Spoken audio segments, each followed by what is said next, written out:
Hello and welcome to episode 4 of The Better Half Hour. I am so happy that we've made it to episode 4. I'm so proud of us. I read that only 10% of podcasts make it past episode 3, so look at us. Look at us go. However, we did fail in launching our podcast. Oh, yeah. It was pretty brutal. So we recorded the first 3 episodes. We read that it was better to just put 3 out at once. So last night we uploaded our episodes to everything. Scheduled them to come out this morning. Mm-hmm. And then we also put out some shorts.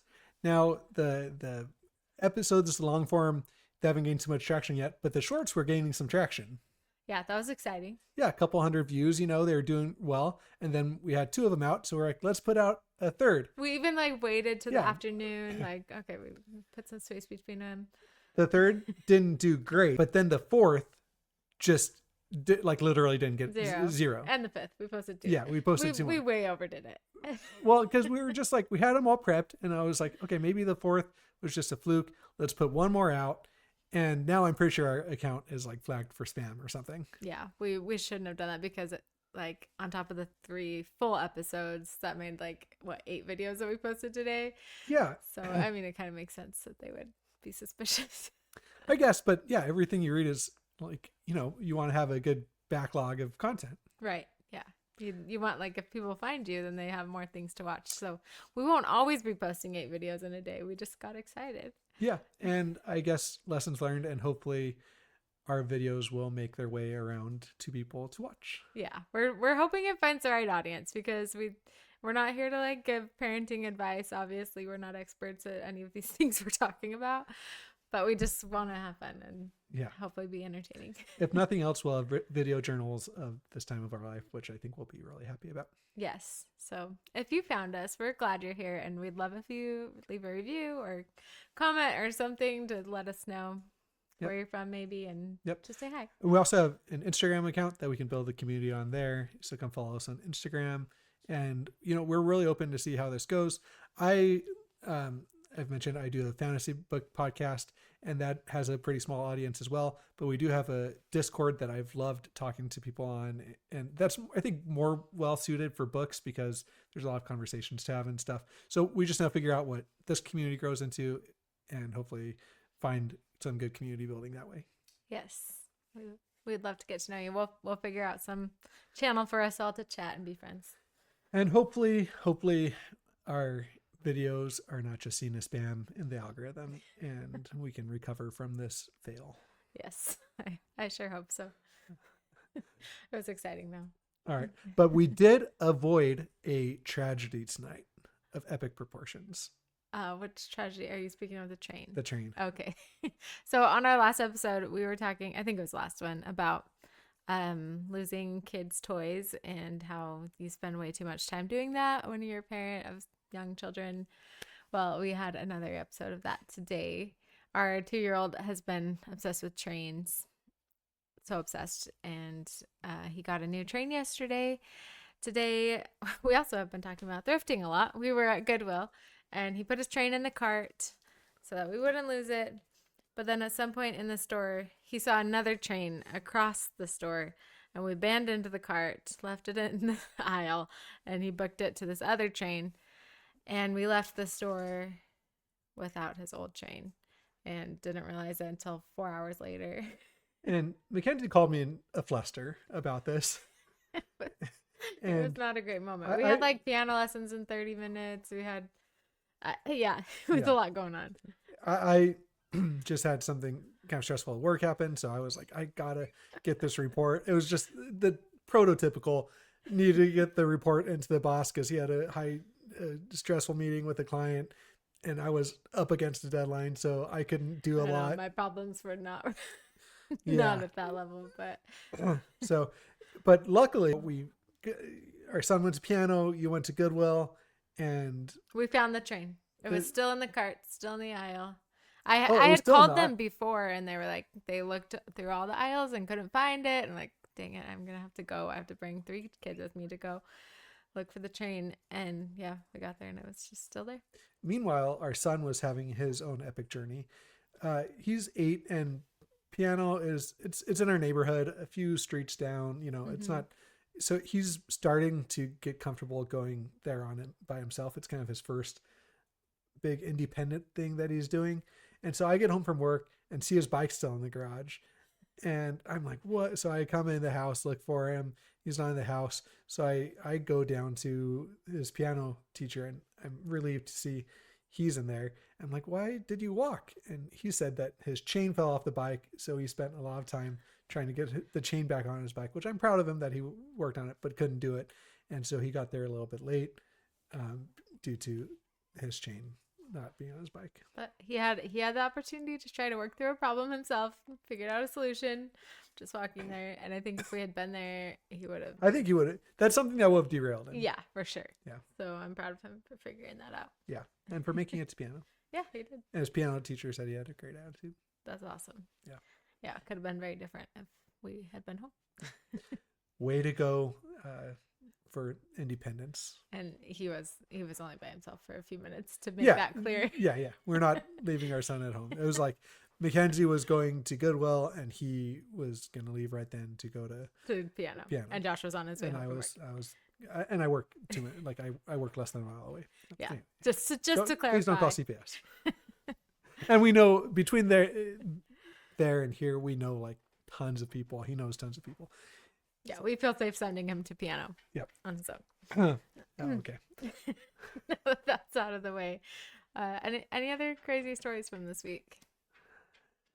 Not really. I mean, it's been launching a podcast, getting your kids out the door. It's been an eventful week, but nothing too crazy. I'm just about, I think, over my man cold.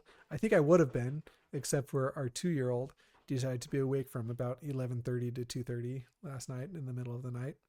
And so I didn't get a lot of sleep, but I think I'm over my dreaded man cold. Let's hope so. On the up end, at least. Yep. Hopefully he sleeps a little better tonight. Hopefully. Fingers crossed. Cause I can't do another night like that. Yeah. We'll see how it goes. And then on the subject of trains, because I know everybody's so excited about them. I've lived in Arizona my whole life. I've never been to the Scottsdale McCormick Railroad Park. Our animals are being so loud right now. Scratching and hopefully you can't hear them. Squeaking. Yes. We live in a zoo. Yeah. But I've never been to this park in Scottsdale and somebody told me it was really fun.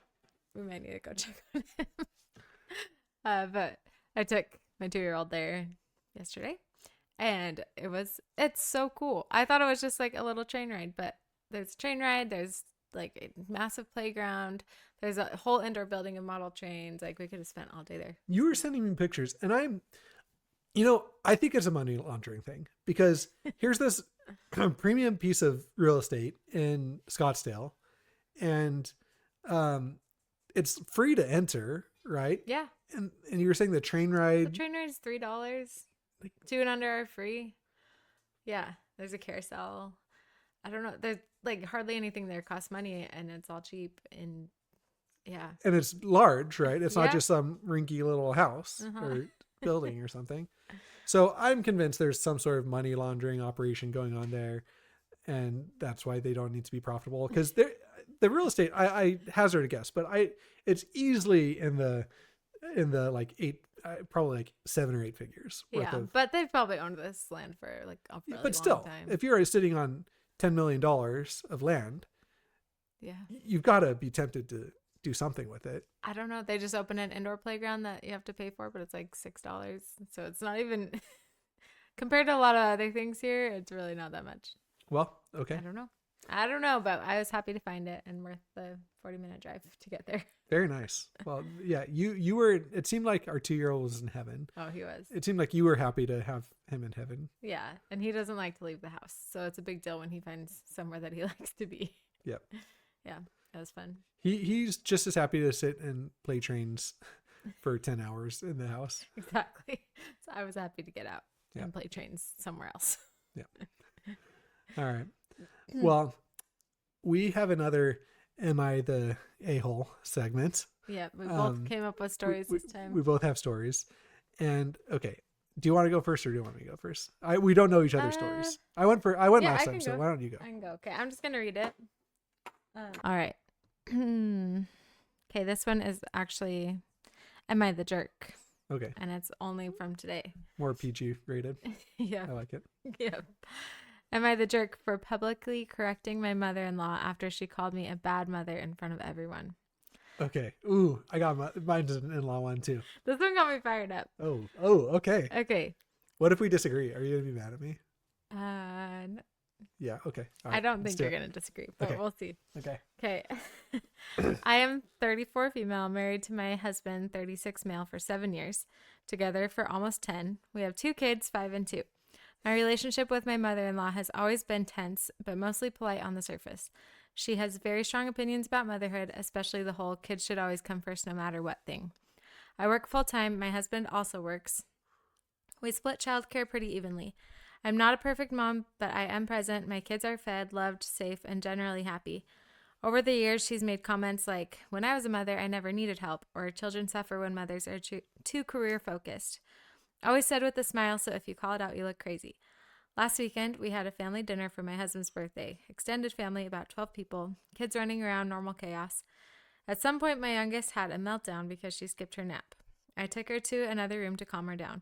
When we came back, I overheard my mother-in-law saying to my aunt-in-law loudly enough for several people to hear, well, this is what happens when kids are raised without discipline. Mothers these days just want to be friends, not parents. I froze.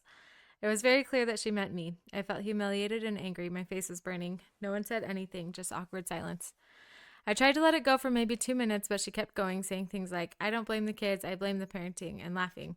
The heck? So I snapped. I said in front of everyone, please don't call me a bad mother in my own house. You raised your kids how you wanted. I'm raising mine how I think is right. If you have concerns, talk to me directly instead of gossiping like this. The room went dead quiet. She looked shocked and said I was being disrespectful and dramatic. My husband immediately pulled me aside and said I shouldn't have done that publicly, that I embarrassed her, Hubby. and I should apologize to keep the peace. After dinner, she cried and told him I attacked her and undermined her authority as a grandmother. Now my husband says he agrees with me in private, but still thinks I was wrong for saying it in front of everyone. He says I should have waited and talked to her later. I feel like if I didn't speak up right there, it would just continue forever. I'm tired of swallowing comments to be nice. But now the family group chat is weirdly silent, and my husband keeps hinting that an apology would smooth things over. I honestly don't feel sorry for what I said, only maybe how loud my voice was. So am I the jerk for calling her out publicly instead of taking the high road again? Okay. I mean, yeah. Like, what are we supposed to say on this one? It doesn't seem like there's any world where she's the jerk, unless she is totally misrepresenting what happened. I didn't expect you to disagree. If you did, I probably would have. Okay, so she's mentioned the loudness of her voice. Does she like scream at her mother-in-law? I don't know. Because if she's like full on screaming at her mother-in-law, That's true. then there's an apology. Then there's like if she, like if she yelled, I would say if she yelled at her, that's understandable. If she screamed at her, you know what I mean? Yeah. Like there's a fine line there between. I understand being loud in that situation. Yeah, being, what are you doing? Something like that. Versus, what are you, Yeah, losing your cool completely. Yeah. Yeah. I don't think it was wrong for her to speak up in the moment publicly. Like, no, the mother-in-law's talking about her she's publicly doing it and publicly. openly. Yeah. And yeah, it just what we both like our mothers are great. So putting that out there at the beginning, but I I think the best thing you can do for a mom is build them up, tell them they're doing great. Like that's just hard to hear somebody judging your parenting like that. It's already hard. It's already hard being a parent. Yeah, a parent to a 2-year-old that's having a meltdown. Yeah, Every that doesn't mean that you're a bad parent. Every 2-year-old has meltdowns. Yes. Yeah. Yeah. I mean, the husband's reaction is weird. Yeah. Why is he taking his mom's side in that situation? Yeah, he's the jerk in the situation. I don't know. And then she said like he agreed with her privately, but I get like wanting to keep the peace in your family. I don't know.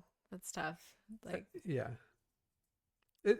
Again, if she like full on screamed, like people were worried that she was going to get violent, something weird went on, then I could see, the husband needing to step in and yeah, maybe something. We're not getting the full picture. We're never get okay.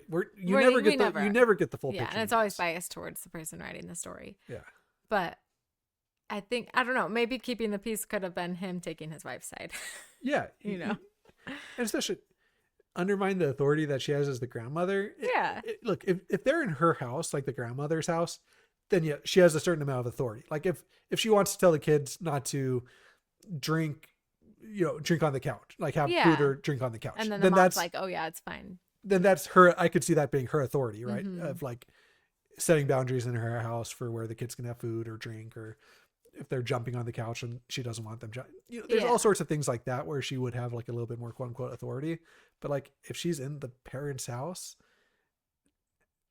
yeah, she doesn't have much. What is the authority? What's the authority there? The grandma. I don't know. Yeah, I mean, if the mother's not there and there's a safety issue, then yeah, of course, like she has some measure of authority. Yeah. But yeah, if the parents are there, then. And yeah, maybe she just felt like I don't know, like she's not trusted with parent. She's not the parent, but like with taking care of the kids if the daughter-in-law treats her that way. But she's not their parent. She's their grandma. So. Okay. All right. I don't know. That's my story. We're on the same page as this one. Yeah. Also seems like something that there's a lot missing out on because I don't see anybody that stays married to someone that takes the mother-in-law side of that. Okay. I also have an in-laws one. All right. That is more, I would say, borderline. Okay. Okay. I think we'll probably end up agreeing, but it's definitely more borderline. Okay. Okay. All right. My in-laws demand us to travel 18 hours round trip for grandpa's birthday party at a hotel, and all the other kids and spouses get their own room, but want to share, there's a lot of grammatical things, but want to share with us since we don't have kids. So I'll read it, and then I think I read through the comments to get a better picture. Okay. I'm really frustrated. My in-laws pretty much guilt tripped all of us to travel out of state to go to grandpa's birthday party, and I, as daughter-in-law, have already shared a hotel room with them several times, and I'm so uncomfortable. I'm pretty sure, but by saying shared a hotel room with them, she's meaning like the mother-in-law and yeah, that's what I'm guessing. Okay, yeah. Okay. They're paying for us to come because otherwise we can't afford a hotel and trip at this time, as we're already dealing with infertility. Well, I finally spoke up, and I said me and my husband need our own room, and then they said we would have to pay them if we didn't want to share a room. I got really upset at them and told them we won't come then because having our own room is not a luxury, it's a need. Am I the a-hole? Edits, yeah, they're paying for everyone to come, not just us, as we are the only ones expected to share a room since we don't have kids. So to recap, parents are paying for them to come out for the grandpa's birthday, long trip, paying for travel, and for a room that catches that they're having to share a room with their parents, and the other kind of family are all of their own rooms, but everyone else in the family has children of their own. Yeah. I want to say like if money was really tight for the parents, then like it kind of makes sense. But if money's really tight, they wouldn't be paying for everybody else, So that's, yeah. Oh, I don't know that I'd be like, we're not coming, but I get being mad about it. Yeah. I don't know. I think there's a pretty easy, there's a couple really easy off ramps to the situation. Yeah. But what do you think? Initial, like, yes or no, if you had to pick one. Like yes or no, if she's the jerk, if she's like, no, we're not going to come unless you get us our own room. I'd say no. I don't think so. Okay, interesting. Yeah. I think it's understandable to not want to share with your in-laws.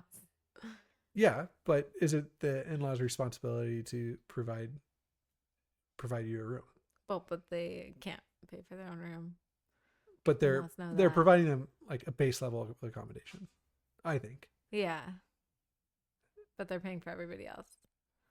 Right, but they're probably everyone else has kids, so like, if there's 2 beds in each room, then the kids have space. The kids have one bed and the parents have one bed. Yeah.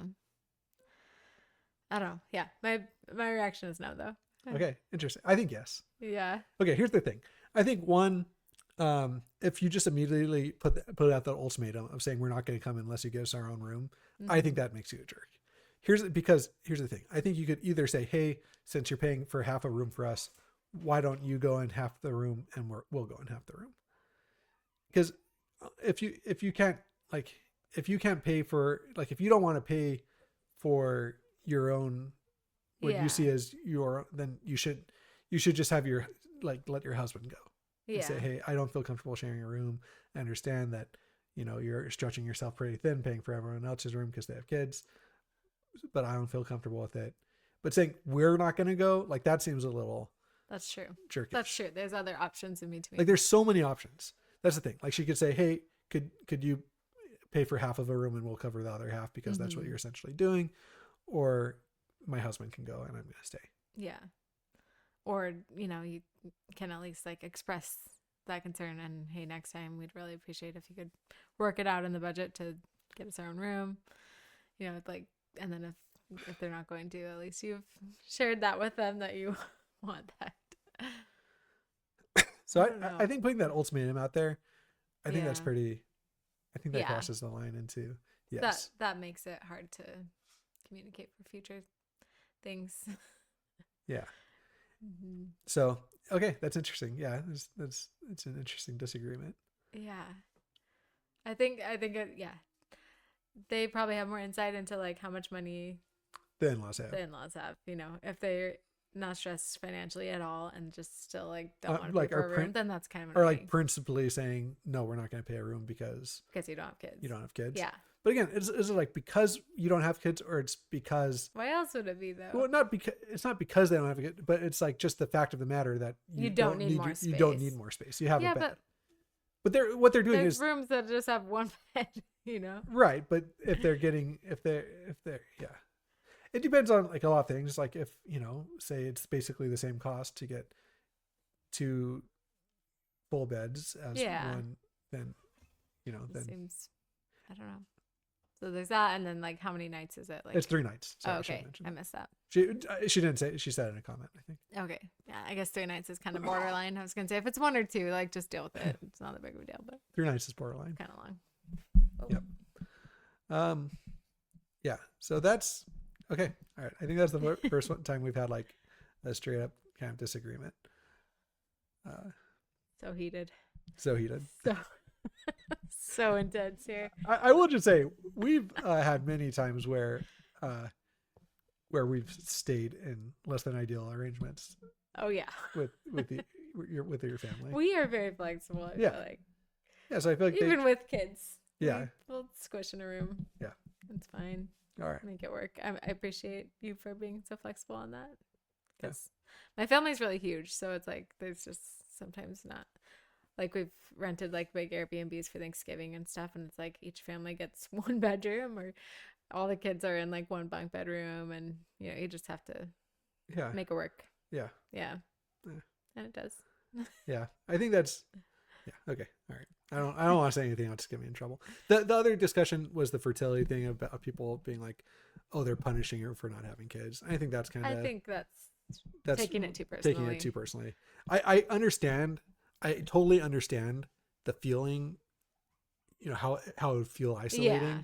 but I think that that's more of like a understandable emotional reaction to something that's not at all intended. Yes. I seriously doubt that they would punish them for that, you know. Yeah. Yeah, especially I'm sure as parents they know how sensitive it is. Well, anything else for tonight? Nope, I think that's it. I'm excited to keep growing this podcast with you. It's been a really fun journey so far. So. It has been fun. I've mentioned that I'm super introverted, and so talking like this and putting my words out into the world feels scary to me, but I think it's helping me overcome some fears. And yeah, it's good for me. Yeah. So please like, subscribe, share, comment on like Apple, or rate on Apple or Spotify. And yeah, get the word out. Yeah, thanks for being here. Have a good week. All right.